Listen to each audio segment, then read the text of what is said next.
Welcome viewers and welcome Barry Peatling to the Barry Peatling Football and Others show. And variety show, yeah. Welcome to you, Colin Sutcliffe, and welcome to all my interstate and overseas viewers. It's a very cold day in Chelsea today. The weather's gone crazy. Very cold couple of days. Very cold nights, as a matter of fact. Cold night. It felt like winter today, but Hickory Flake was on 3 last night. Can't believe it. Can't believe it. It's nearly over, isn't it? A couple of weeks. Yep, but anyway. daylight saving started, and it's just starting. The weather's starting to pick up now. Though I think we might be right for the next week. So we're going to talk about a few different things this week. Yeah, this is sort of off-peak stuff now. A little bit of off-peak stuff. We're slowly building to the Melbourne Cup, and then also the cricket season, and a little bit of off-season type information. That'll be right. Yeah. Because in the cricket, Australia won yesterday. They beat India. Yeah, they won pretty easy too, didn't they? Won by about 30 runs or so that's all exciting.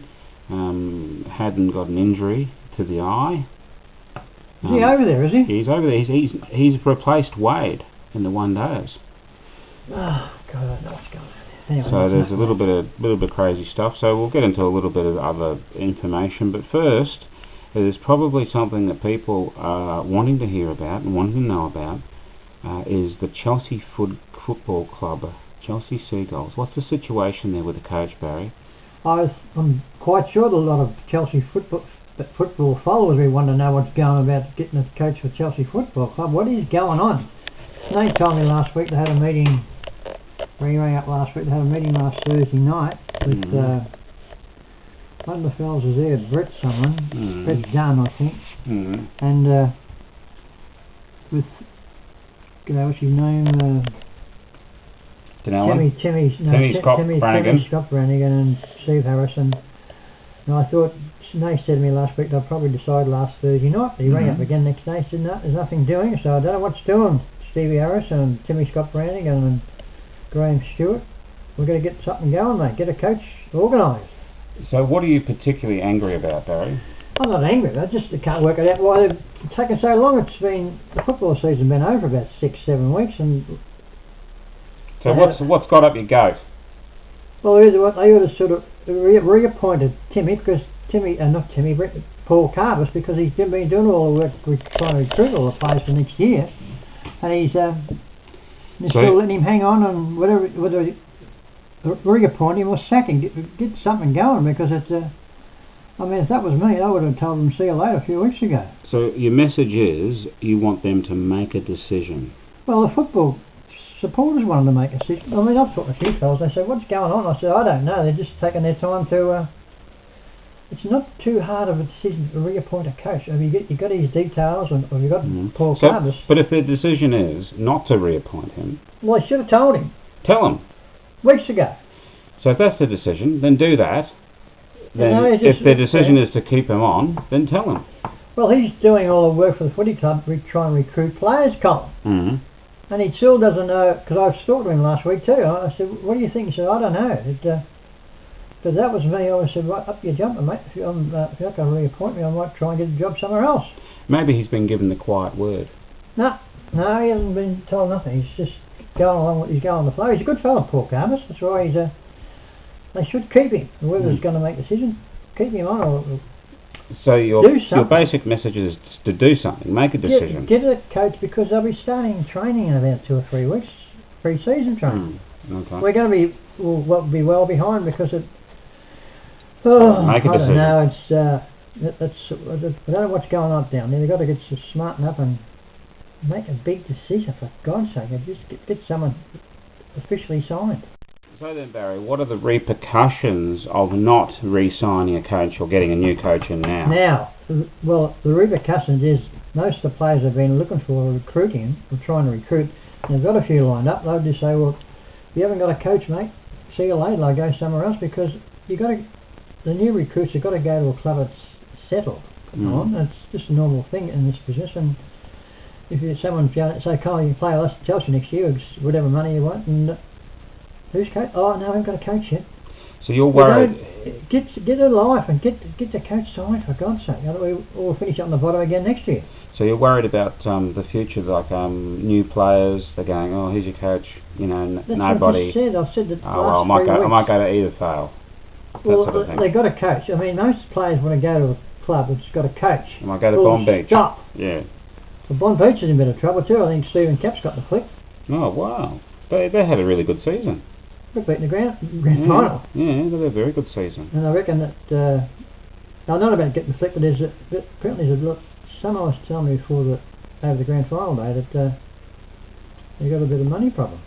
Okay. Big money problems. I don't know. Maybe but that's different. We're worried about Chelsea at the moment anyway. We're about Chelsea, but we give the news on all sporting clubs. All right, well that's what they're talking about, that sort of thing, the local footy. But what about just going back in history a little bit, some wild old days in Richmond, back in the day when you're playing, at the Citizen Boys Cricket Club and then the fourth. Oh, that's in the paper too. So keep tuned and keep buying the Sunday Observer from now on, because we've got that story of the cricket side where I was playing in when I was 12. That's the Herald Sun. The Herald Sun. Yeah. Sunday. What is a Sunday? Herald we Sun. may appear in the Herald Sun at some stage. Well, I think it probably will. Keep your eyes open. Send us an email saying that might happen. Just talk about your wild days in Richmond then, Barry. Well, back to the SP betting days when I was working as a penciler for a SP bookie and down in Richmond, down off Bridge Road, down in the Royston Hotel. And the Dover Hotel in Bridge Road. We used to. I was about 17 or 18 then. I wasn't working at the time. And I got offered to do this penciling job twice a week. Penciling? What's penciling? Writing bets for the people, bookmakers. Okay, so you SP betting it was. You write the stuff down. It was against the law. Illegal activity. We used to work down the Royston Hotel. If you're cops on this, please turn off the video at this point. But we still work Wednesday down at the Royston Hotel in River Street, Richmond. It was me, Louis Greet, and Silly Bill, because the SP bookmaker was Bertie Shepherd. I think he's still alive. Maybe if he is, he's about 90. But it was pretty wild days back in the cops. Used to come down every couple of weeks and try and catch us writing bets. They caught me once, but I'll tell you that later. But there was Bluey, and he used to hold the money, take the money. Money man. And Silly Bill, it was a nitty. A what? He used to stand on the corner in case someone was coming. He'd say, right, dice it. He'd blow the whistle sort of thing. And we throw the papers, the bets over the fence, and that did done it a few times. But it was pretty good, a bit educational. The wrong way. And who was it you were working for? Bertie Shepherd. Who's Bertie Shepherd? He was a bookmaker. Is he a famous bookmaker? A bit of a Richmond identity? Very well known identity back in the 50s to the 70s.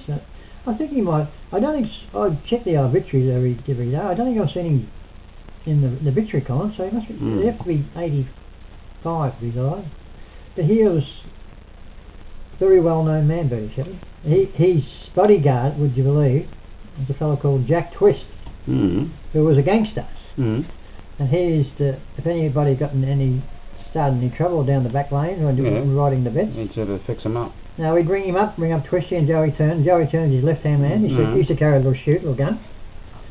And they used to come down and two from out. And this one particular day, Colin, a fellow called Fatty Burns, a big fat fella. He'd come down the lane of a Saturday afternoon, one Saturday afternoon, swearing and abusing everybody. So Bertie gets on the line and on the old quiet word on the article, and Twist comes down and sort of removes him very, very quickly. What happened after that? Yes, and the next couple of weeks he was found dead in Copper Street, which is the next street back from my place. So that's pretty rough. Well, he was a big fat heap of dirt, he was. But Twisty didn't muck around because he was a well-known gangster. Gave him the peppermint twist. Yeah, I met him and I shook his hand right down the Royston Hotel, and his hand swallowed my hand. Huge. Stuart Lowlight. Yeah, and of course Joey Turner, he was his little stooge man. He used to carry a little shooter. Gun. So obviously you were in a gang then. No, we wasn't in a gang. Sounds like a gang to me. I mean, I was pretty. Jack Twist. All that you were missing were bikes. No, don't need bikes. Didn't need any bikes, but that Jack Twist. I got another story about him. He used to work on the docks down the wharf. And this other fella, Freddie Harrison, that was like two separate gangs. Freddie Harrison and your gang, of course. No, this is down the wharf. Yeah. Down the wharf, they both controlled one part of the wharf each. Anyway, Freddie Harrison must have got on a bit of Jack Twister's turf, and so one day he was starting at the end of the shift. They come down. Next thing is Freddie Harrison was lying dead on the wharf, and no one seen it. There's about 400 people, and so Jack Twist blew his head off. Wow. Wow. Nice fella. Nice fella. Now, were you ever caught by the police, Barry? Yes, I was caught once down at the Royston Hotel one day. The cop was come down. Vasily Bill must have forgot to give me the signal. Took me up to the cop shop and... Oh, you missed the signal. Well, he was...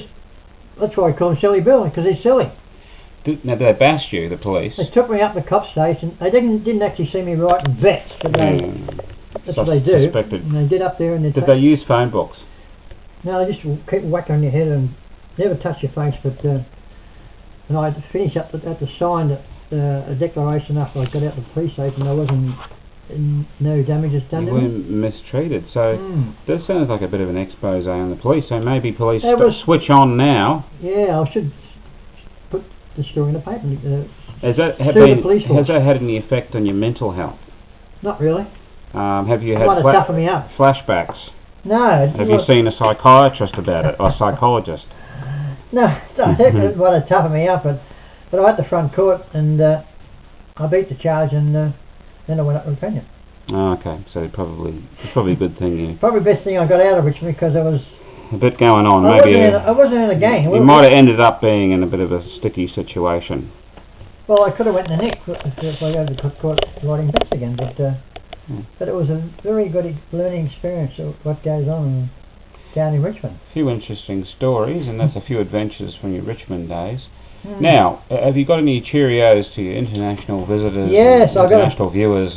Well, I got very go to my international Cheerios. I met a nice couple last 2 days ago down the beach, and cut a long story short, it turns out this fella, he was a champion marathon runner. Sean, what's his name? Dean, very second name, but he was running around at times with Steve Austin and... Wasn't he a $6 million man, Steve Austin? No, he's very good. No, Steve Austin was well before. He was I'm trying to think who was the ones...